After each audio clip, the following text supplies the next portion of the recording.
Bienvenidos al curso Java orientado a objetos. En esta oportunidad voy a desarrollar una introducción al curso, donde explicaré el alcance de este curso.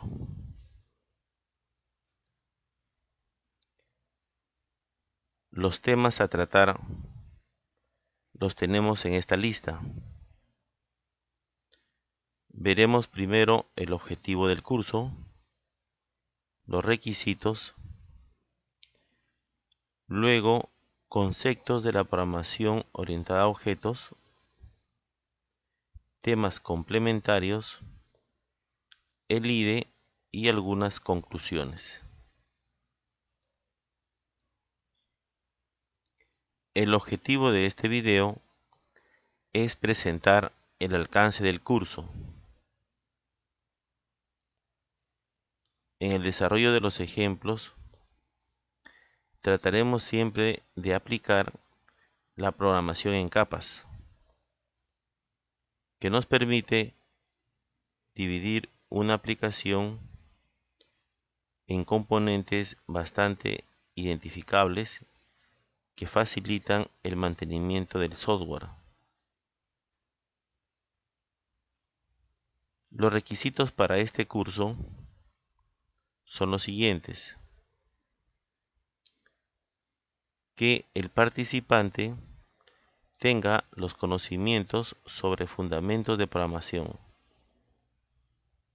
Es importante que usted, si está interesado en este curso, se asegure de tener estos conocimientos previos,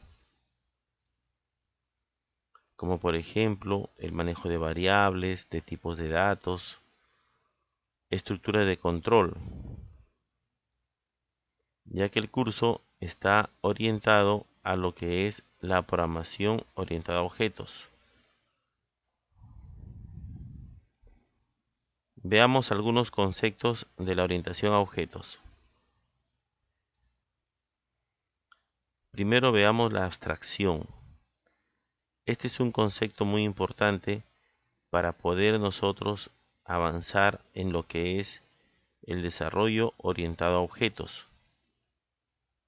Es importante desarrollar la abstracción para poder captar los tipos de objetos que dan solución a un requerimiento.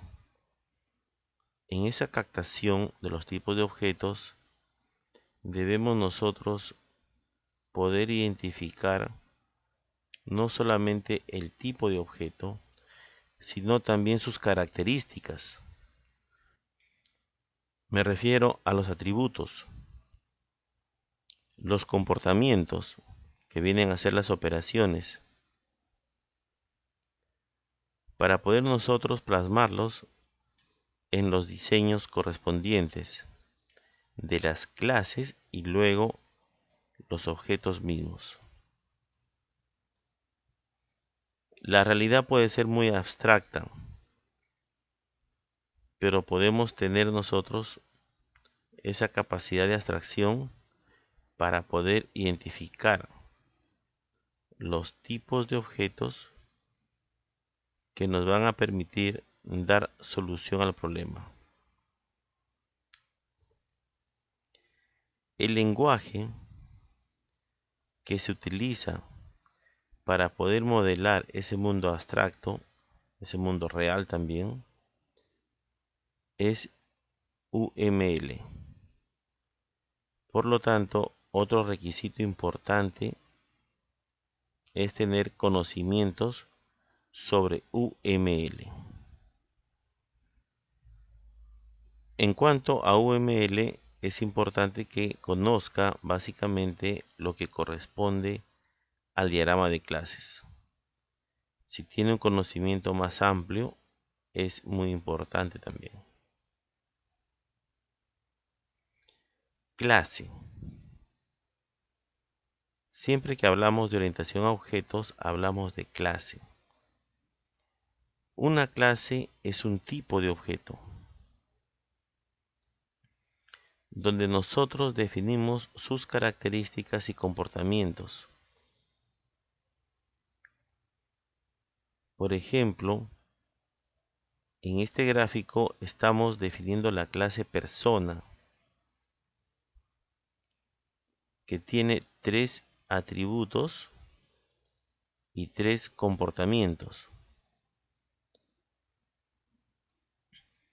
Cuando esta clase la representamos en Java, estos atributos serían las variables dentro de una clase y los comportamientos serían los métodos.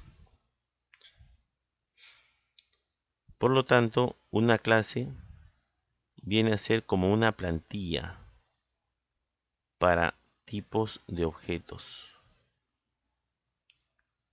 A partir de la definición de la clase es que se crean los objetos. El objeto viene a ser la representación concreta y detallada de algo en particular. Por ejemplo, si hablamos de la clase persona, un objeto de la clase persona sería Jennifer, otro objeto sería Zidane, otro objeto vendría a ser cualquier persona. Por ejemplo, en este caso yo también sería una representación de la clase persona. Un objeto concreto, una instancia. Aquí tenemos la representación en UML tanto del objeto como de la clase.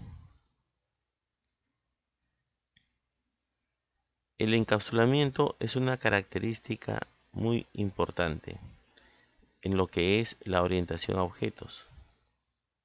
¿Qué cosa es lo que hace el encapsulamiento? Encapsular tanto los datos como la forma o la lógica como se ha programado.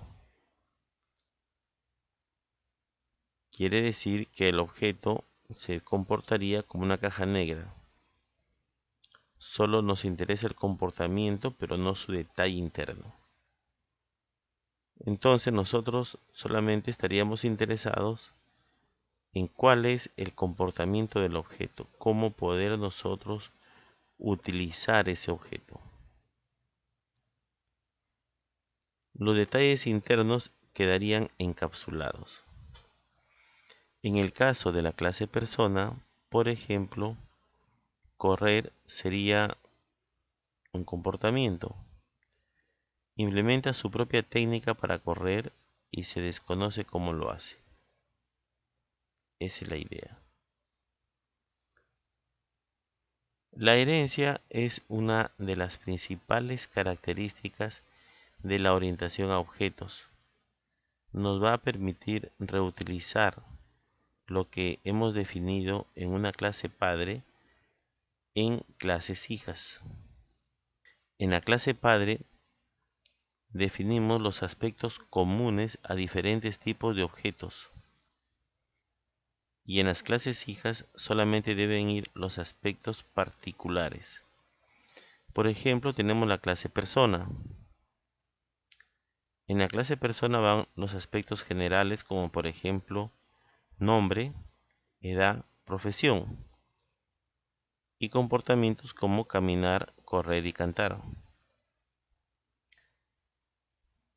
En la clase cantante iría, por ejemplo, aspectos muy particulares para ser cantante, como por ejemplo que te guste la música y que también puedas bailar. En la clase futbolista van los aspectos particulares para ser un futbolista, como por ejemplo saltar. A ello hay que agregarle los aspectos comunes que están en la clase persona. Quiere decir que para ser cantante, aparte de caminar, correr y cantar, te debe gustar bailar. Y para ser futbolista, aparte de caminar, correr y cantar, debes poder saltar. La herencia permite la reutilización del código de comportamiento que tenemos en las clases padres.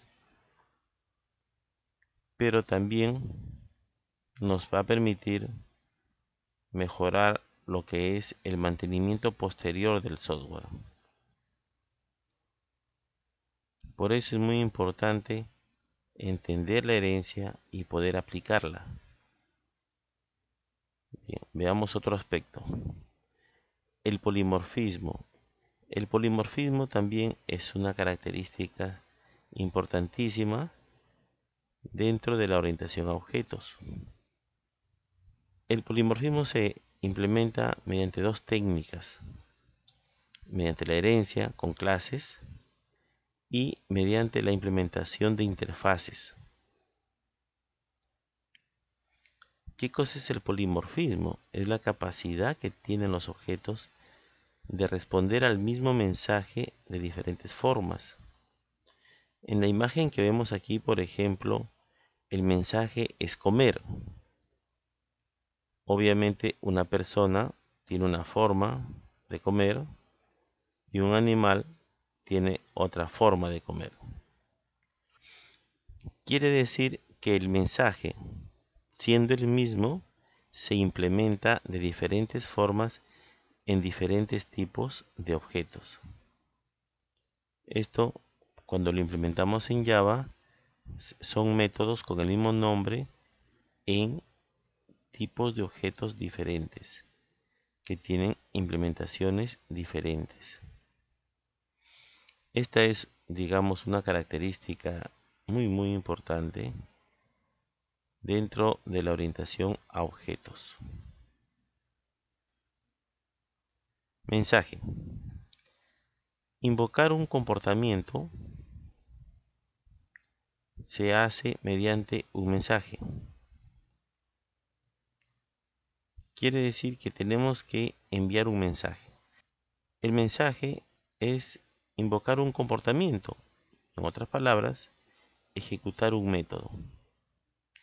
En este caso, queremos enviar un mensaje al auto. El mensaje encender para ponerlo en marcha. ¿Cómo enviamos ese mensaje? Usando la llave. A través de la llave nosotros enviamos el mensaje encender al auto. Para ejecutar un método en Java utilizamos un operador llamado punto.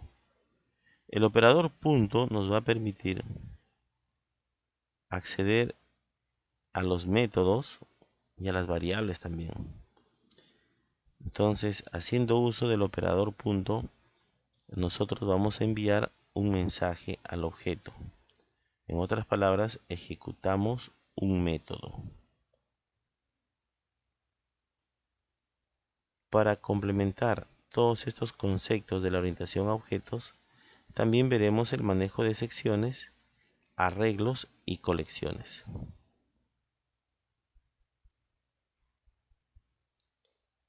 El IDE. Es importante utilizar un IDE. El IDE, que he considerado el más conveniente para este curso, es el NetBeans. Bueno, estamos en la versión 8. En mi máquina tengo instalado la versión 8. Posiblemente en estos momentos que usted está observando este video, ya existe una nueva versión. Entonces, podría utilizar esa nueva versión, no habría problema. La versión del JDK también que estamos utilizando, o que voy a utilizar en este curso, es el JDK 8.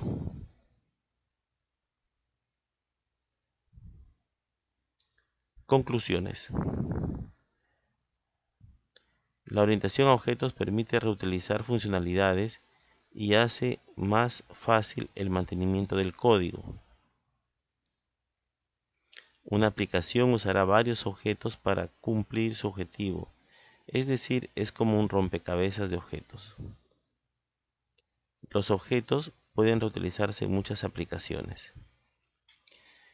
Para modelar, construir, documentar, se utiliza una notación estándar llamada UML. que todo desarrollador debe entender para programar en un lenguaje orientado a objetos como Java. Bueno, UML tiene que conocer de todas maneras. No solamente leer e interpretar, sino también crear sus propios diagramas UML. Bien, los invito a seguir con todos los videos de este curso que se ha preparado especialmente para usted. Muchas gracias.